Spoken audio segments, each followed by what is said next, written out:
Relationships, Partnerships and Community, a project incorporating literacy and numeracy learning for Aboriginal and Torres Strait Islander students by Leeane Gentsch.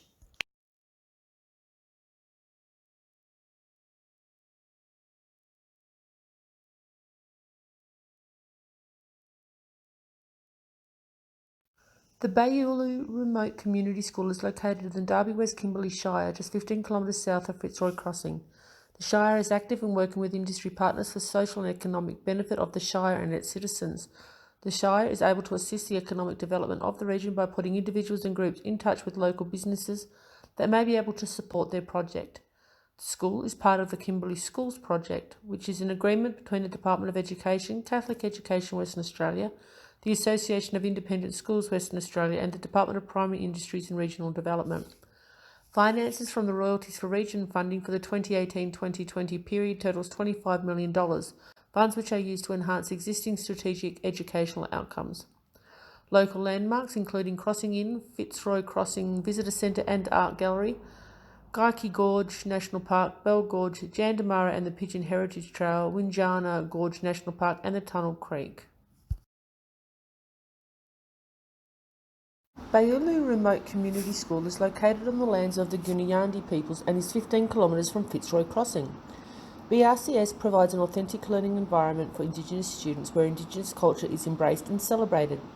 BRCS focuses on the priorities of successful students, employing teachers who possess high-quality pedagogical approaches to teaching Indigenous students and early childhood education.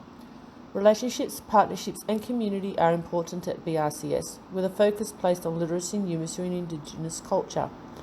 There is a strong relationship with the local community which is evident through the undertaking of school assemblies, NAIDOC events and sports carnivals. The parents, grandparents and other family members join in on the events to reminisce, look over historical images and yarn with the students. Most students reside in the communities of Bayulu, Gilarung, Kampani, Joy Springs, Ngalagaji, Mimbi, accounting for 92% of enrolments at the school. Most of the student population speak Creole as their first language and Standard Australian English as their second language.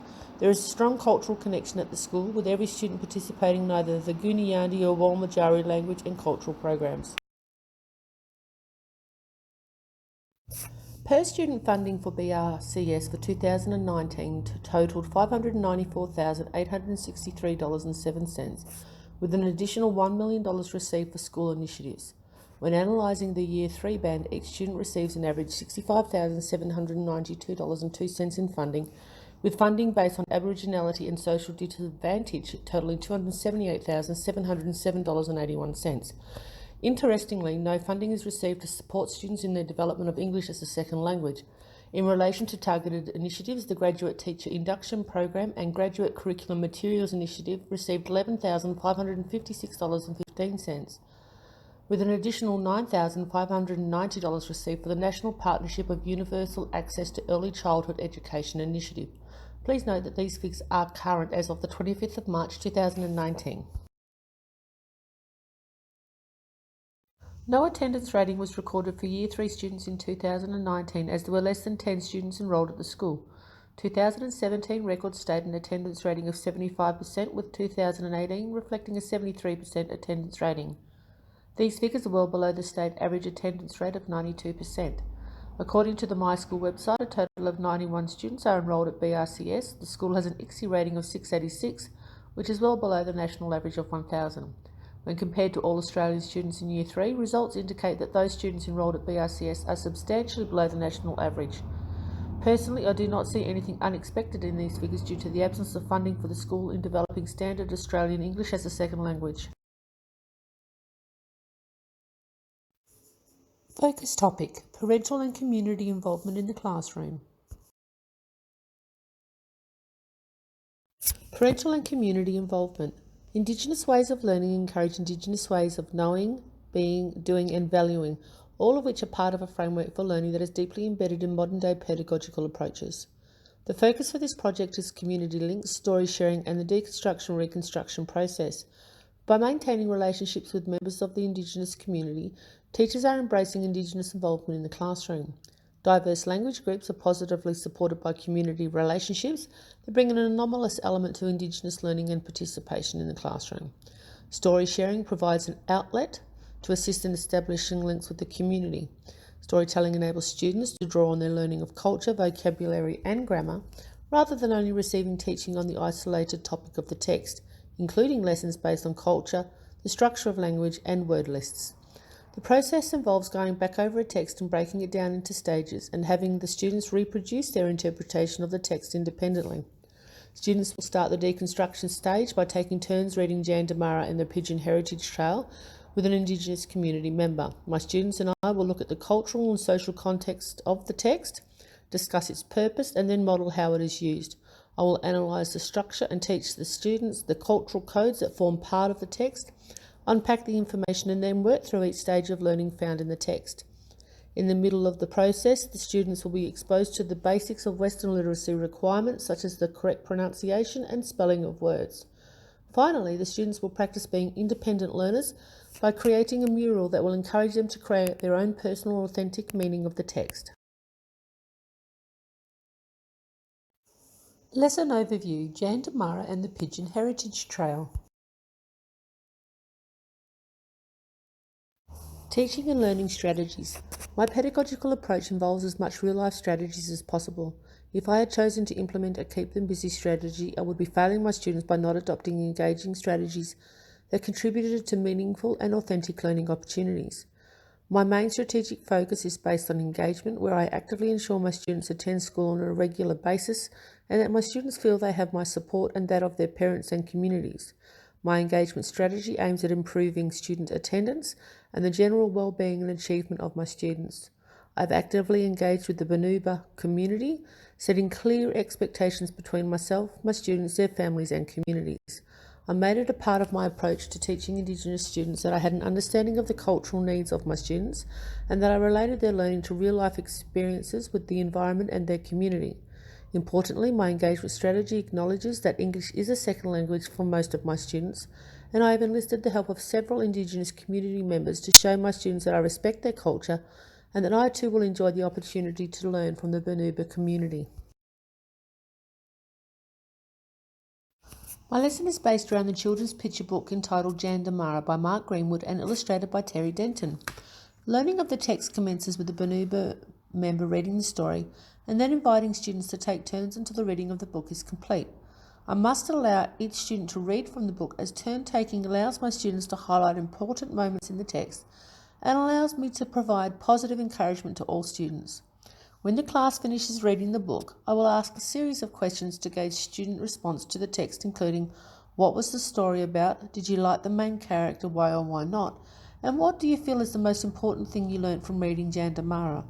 My students will then make a timeline of the important dates associated with their reading of Jandamara. They will be able to use their computers or pen and paper. The choice will be made by my students. Jandamara was born in 1873 in the Kimberleys and later died in 1897 in Tunnel Creek. When undertaking learning associated with Indigenous Australians who are deceased, respect to the deceased and family members must be adhered to. In maintaining respect, June Oscar from the Bunuba people accepted my invitation to participate in my next activity. June will be discussing the connection between objects on display at a museum and the hunt for Jandamara by Police Sub-Inspector Craven Harry Ord. June's communications with my students will be followed up with a viewing of a video starring Duncan Ord, the grandson of Craven Harry Ord. He will be talking about his grandfather and the Bunuba peoples. At the conclusion of the talk and video, my students will participate in a critical thinking exercise using the Watch, Think, Write literacy strategy. During the video, my students will not write anything down. At the conclusion, my students will participate in a discussion regarding their yarn with June and the video presentation with Duncan. My students will then write any new information in their guided notes and pose some questions to be addressed, in particular by June Oscar, who kindly offered to remain for the entire lesson to answer any questions that my students may have. My students and I will be taking the school bus on an excursion to take in the Pigeon Heritage Trail. This will enforce curriculum connections to Jandamara and the Bunuba peoples and will allow me to reinforce the learning material that my students have been exposed to in the classroom. Whilst excursions are a fun learning tool, More important is the ability for myself to maintain a cultural and historical experience for my students. We will be taking a self-guided tour of the Pigeon Heritage Trail, with each student being allowed to bring one family member to join in on the experience. In reflecting on the excursion, my students will share their thinking of their experience with their communities.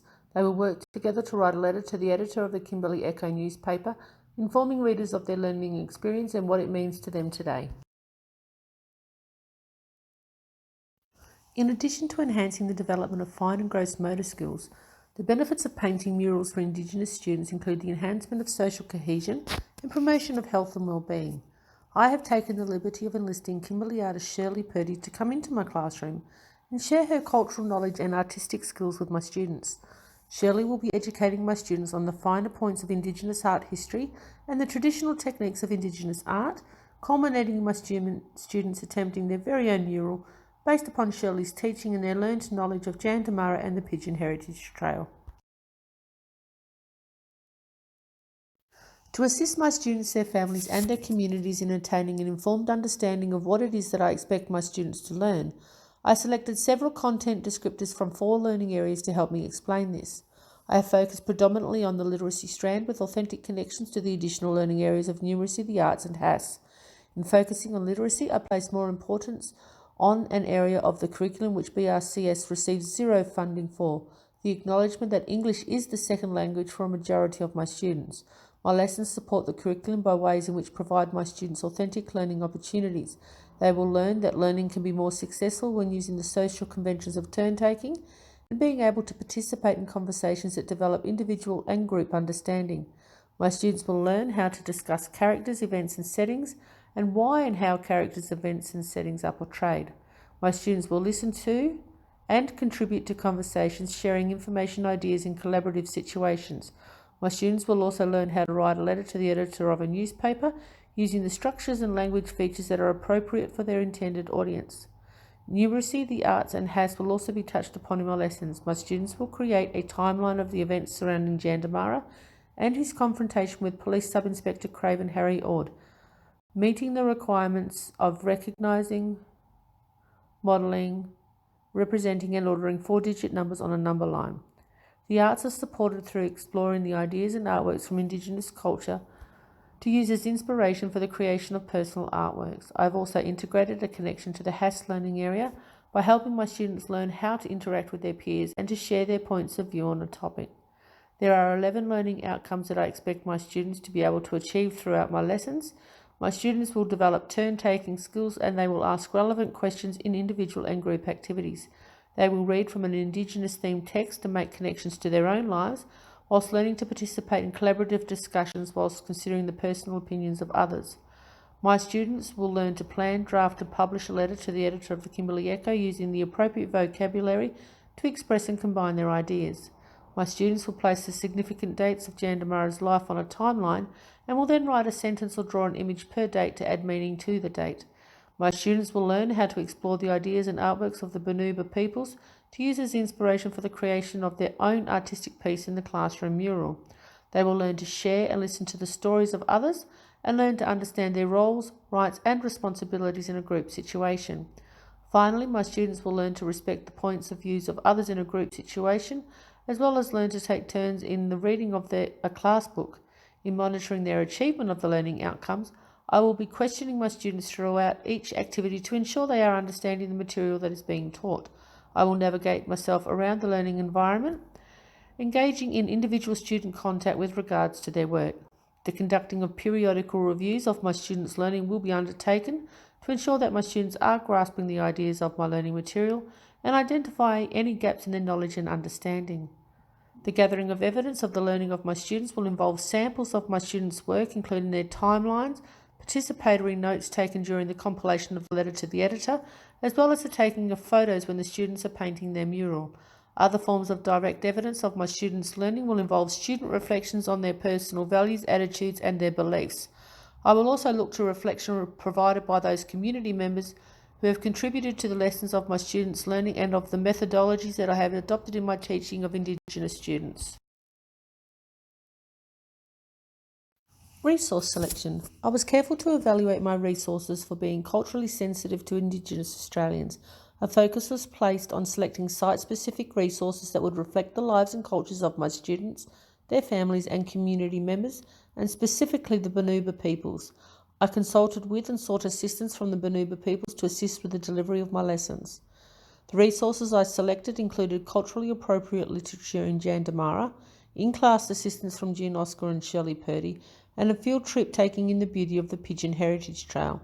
The aforementioned resources were selected based on the 5 key elements of Indigenous resource selection: their authentic nature, the balanced nature of the lesson, ATSE participation, and the accuracy of and support available for the selected resource.